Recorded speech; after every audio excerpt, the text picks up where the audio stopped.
the dating scene and just our dynamics between the masculine and feminine, sorry, has been very twisted, in other words, right? And I wrote down in my journal, I was journaling earlier about like the sayings, if he wanted to, he would, what to do when he starts pulling away and, just addressing our standards and how we go about providing safety for both the masculine and the feminine, right? And the goal of these videos is to always provide you guys somewhat of a masculine, grounded perspective on these issues. There's a lot of things on the internet right now that's negative propaganda that's only pulling us further away from each other. So hopefully when I touch on these things, it helps somebody. So the very first thing we journaled out is if he wanted to, he would. Life isn't always black and white. There's a world full of nuances and differences, especially when it comes to the human emotions. The moment complex emotions are involved, 1 plus 1 no longer equals 2. Men require emotional safety as well before releasing the depths of their emotions. Right? When you run across a man or any man, for instance, right, whether this is platonic, relationship wise, etc. Men have to feel that emotional safety and that openness and that receptivity coming from you. If they feel as if you are, I don't want to say a threat, right? But a harm or a potential, factor that can make whatever internal conflict they're facing worse, they're going to step back. For example, when I'm dealing with women of very high interest, I'm more cautious of the steps that I'm taking. Like they be like, oh, if you wanted to, or if he wanted to, he would. We could want to marry you next month. But we know that there's more preparation, there's more time, there's more learning, and all these other things that come into play. Men don't necessarily act upon their emotions as much as you think we do. We have them, we feel them, probably just as much as you guys do. But there's a level of logic that we tap into immediately that starts to analyze those emotions before we act on them. Which honestly leads me into the second topic. A lot of women and a lot of people start asking questions about what to do when they feel somebody pulling away from them, when they feel their partner distancing themselves. They may not have been anything verbal, right? But the energy never lies, right? So if you ran into that instance, most assume off rip that it's a self-flaw, that they're mad at me because I'm doing something wrong, I'm the problem, etc., etc., etc., right? And that's not always the case. Let me turn my computer off.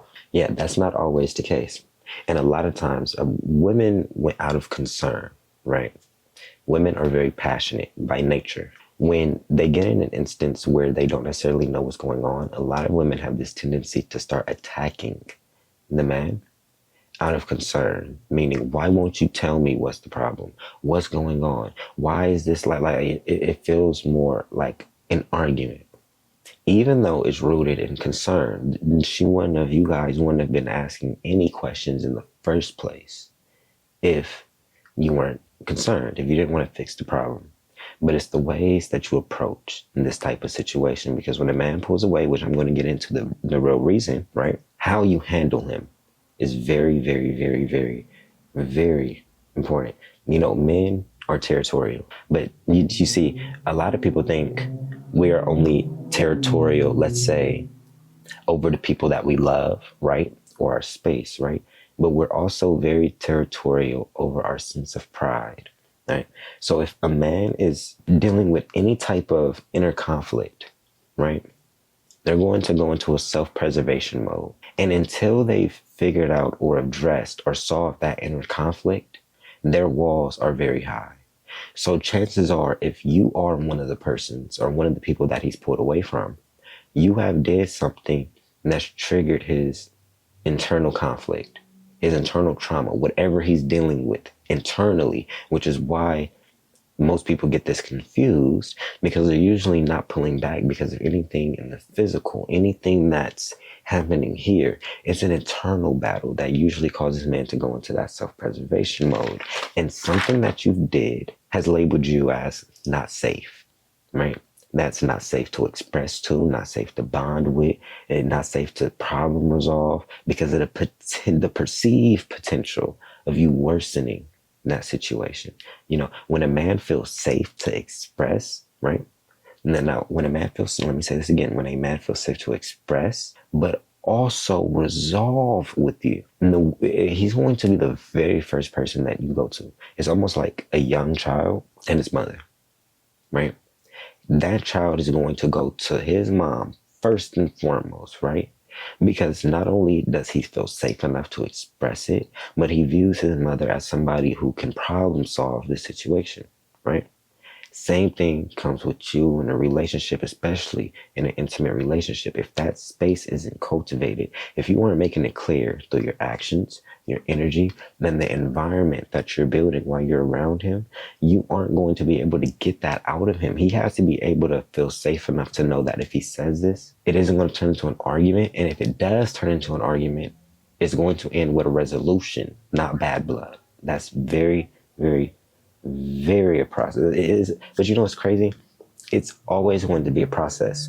You're not going to be able to just get him to open up immediately. He's going to start by giving you small things. He's going to like, oh, you say this is a safe space because men can operate in the moment too, right? Yes, we recognize traits, but if at any given moment we see a little bit of effort, we acknowledge it because of our logic. It's like, oh, this may be a sign of change. So what he's going to do, he's going to slowly give you things. He's going to slowly open up. He's going to give you small bits and pieces and just see how you react to it. And if you aren't cautious of it, you may fail those tests because it may be simple things in, the day-to-day life, the day-to-day routine. He may ask you out of nowhere, hey, how do you feel about this? Hey, what should I do? Just simple things that would bring no conflict. And just seeing your openness and willingness to engage in the conversation is going to see whether or not you're opening that space emotionally. It is very, very, very important. You have to build that space. It's not always up to the masculine figure to create that vulnerable space or, that safety. Yes, we create the safety in the physical and then, the man, this, right? You feel me? But you guys create the safety internally, the spiritual shield. If that's lacking, you can't expect a man that's not by nature rooted in his emotions to open up in a space that's not safe. You just can't expect that. Which also is crazy because now that I'm reading these notes, like all the way through, I'm reading how a lot of this was tied in. And I wrote these notes, on different days. This road is all highlighted and stuff like that. It's actually very spiritual. Standards, is probably one of the most spiritual things ever. Your standards is solely a reflection of your self-esteem and your societal outlook, right? For something to manifest in the physical, it had to be perceived in the spiritual first. Nothing here. Nothing here. No situation, no sighting, no object, nothing made it here before it was perceived on the spiritual realm and brought down, So personal reality is binded by your spiritual contracts, right? I think the best thing that I can say about that is a soul tie, right?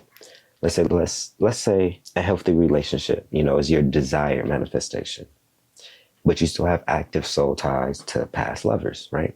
You'll keep attracting the same person over and over again until you heal that thing, till your perceived standards, your spiritual standards are healed and uprooted. You're going to attract the same thing in your physical. That motorcycle is very loud. I'm getting these messages out, and this, it's crazy. I know this is kind of off guard, but it's not at all. Distractions like that is a very spiritual thing. When they don't want you to get certain messages out, be cautious of that. Distractions, this journey that we're on is a very spiritual thing. So you have to cleanse your energy and remain very, very, very grounded, especially when you're doing things in high vibration, like love, healing, etc. So back to what we were saying. When you're trying to, let's say you're going about your life and you're like, I want a healthy relationship who loves me. I'm looking for a provider. I'm looking for yada, yada, yada, right? And then you go out and you start looking for those people with the mentality of, oh, my standards changed. I'm no longer looking for, let's say, the hood archetype. I'm looking for the businessman archetype, right? Let's say that is, the perceived notion that you put in your head. But spiritually, you're still attracted to the same things. You still have, old memories of a certain lover. Just you having that chemical reaction to something in the past is enough for it to attract it in the future, because past, present, and future is the same thing. If you're still being chemically, and emotionally charged by something that happened in the past, in the present, there's almost a sure chance it's going to manifest in your future, right? And that's why it's kind of like clearing out your thoughts. It's a process of aligning with your most desirable reality. And in order for you to do that, you have to literally deconstruct all the thoughts and all the processes internally that aren't aligned with what you're trying to get to. And that means asking yourself the real questions. Why do I want this? Why do I feel like this? Why is this a problem? Why is my attention over here? What am I doing? You really have to ask those questions. And once you do, you'll start asking, why do you believe certain ideals? Whether or not they're more, oh, my fault, sorry. And whether or not there's a more beneficial way of thinking, right? One more effective, calming, sure to you.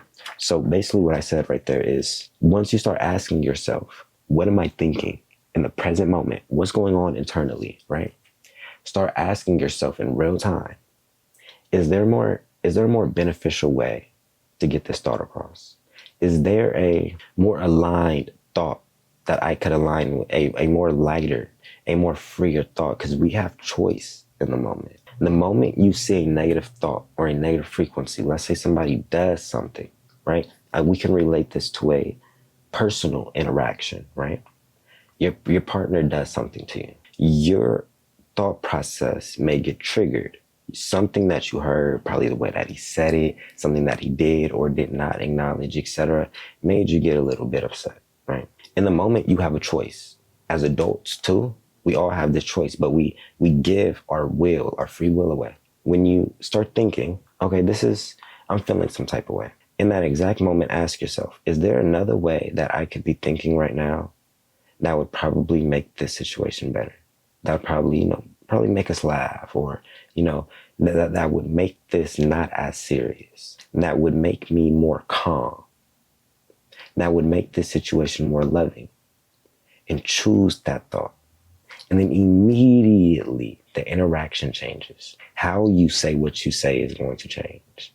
If you say what you say from the spirit of anger, that's what's going to manifest, because it was internal before anything. But if you grounded yourself and said what you said from a spirit concern or loving or, understanding, that's what's going to be perceived on the opposite end. How you perceived your own thoughts, how you perceived your own self in the moment is going to dictate heavily how the other person perceives you, because it's going to come off in your interaction. Over time, it's kind of like a natural detox of negativity from your psyche. Every time you choose a better thought, that's one less negative emotion, negative manifestation, negative situation, whatever that's going to manifest in the future.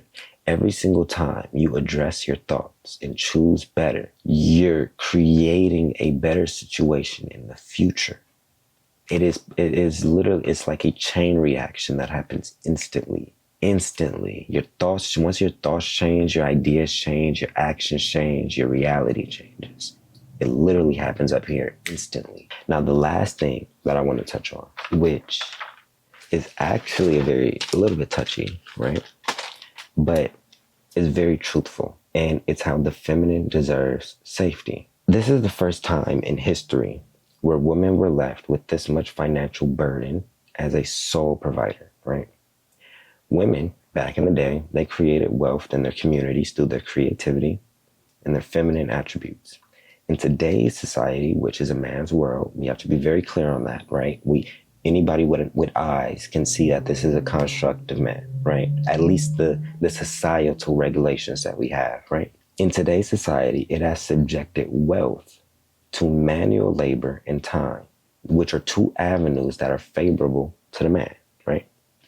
In the common society, your average worker, in order for them to earn more money, they have to give up more time, and more labor. Those are things beneficial and favorable to the man. We're stronger, we have more energy. At a certain time, we live longer. All of these things were constructs of the man to keep them in a power position, right? Which was okay. I'm not saying there's anything wrong with that, and I'm not saying that there isn't anything wrong with that, right? I'm just stating the fact of what happened, right? So in order for her to flourish financially, she either had to do what? A, submit to the man that had the financial means that she wanted, or B, put on that masculine frame and subdue her femininity just to make means happen. That's where the boss chick, boss lady, all that math, all this crazy talk is happening, right? Now, most women would be okay with option A, choosing a man that's in the financial means that she's okay with, or going in the direction that she wants, right? Not always meeting him at the finish line, seeing his trajectory, right? And following his program. Most women would be okay with that, but you want to know why a lot of them aren't? Because they did it before and men took advantage of them. They did it before and men failed to provide that safety. So they took it upon themselves. You see, everything has a cause and effect.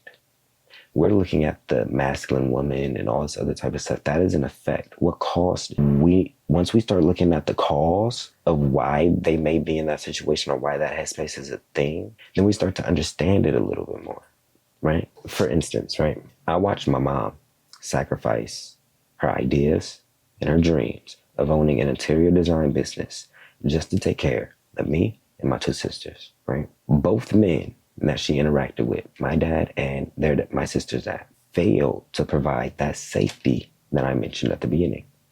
One was a serial cheater and the other one just lacked ambition, right? When you lack that type of safety, when a woman lacks that type of safety, emotionally and physically, she's going to lean more into her physical frame because she's going to try to hold up the pieces in her physical reality. That's what's going to dominate her life. Because there's nothing outside of her holding that together, which takes her outside of her nature, right? When you start healing that divine frequency enough to start formulating an idea of your desired life, and I'm talking to the feminine, right? What do you truly care about? What are your values? What don't you believe in? And most importantly, how does it feel when you're thinking and imagining that? You should be able to see it so clearly that your present body becomes calm because you're grounding yourself in a future self, a future manifestation where it is that, where it does feel calm. You guys are looking for a subtle calmness underneath you guys, right? A lot of men and a lot of people in society are going to tell you guys, don't use your emotions to make decisions. I'm going to tell you the exact opposite. If you truly understand your emotions, they guide you where you need to be, especially when it comes to finances, because not all money is good money, right? Not every path is aligned to you. You can go on a path for $1 and set yourself up to lose 20 years of your life due to bad health, right? Certain things aren't meant for you. But when you start envisioning clearly, what do I really want? What does it look like? What don't I want? What does that person do? Where do they live? How does this feel? How does that person feel? How do they see life? What is their perception? And you sit with that and you start feeling the calmness and the energetic pull of that, not what's around you. And the thoughts that you have in the moment are going to change. You're going to start seeing life differently. You're going to start getting different downloads. You're going to get thoughts that's aligned with the feeling and the reality that you're aiming at, that higher self. In other words, those thoughts and those ideas and those pulls to do that you get once you're in that sense of calm is what's going to be the thing that gets you further, helps you spiritually, financially, whatever the case may be. Your emotions is a very big guidance system. In this society, you guys can use it to your benefit, especially with things like social media, internet, all this other type of stuff. If anything, right, I think right now we are at the peak of creativity, collective creativity, right? Social media, content, The internet, Wi-Fi, Netflix, like movie, like everything is at somewhat at an all-time high because people are embracing creativity more. You guys can use the things that's happening around us to your benefit. Don't let a man tell you, oh, you have a lot of money, so you're masculine. No, that's not the case. You know how to use your gifts and your abilities to manifest the things that you want. That is a God given right to everybody, man and women, you know? Just knowing how to balance your energy, knowing when it's time to nurture, when it's time to build, when it's time to rest, when it's time to, love, etc.,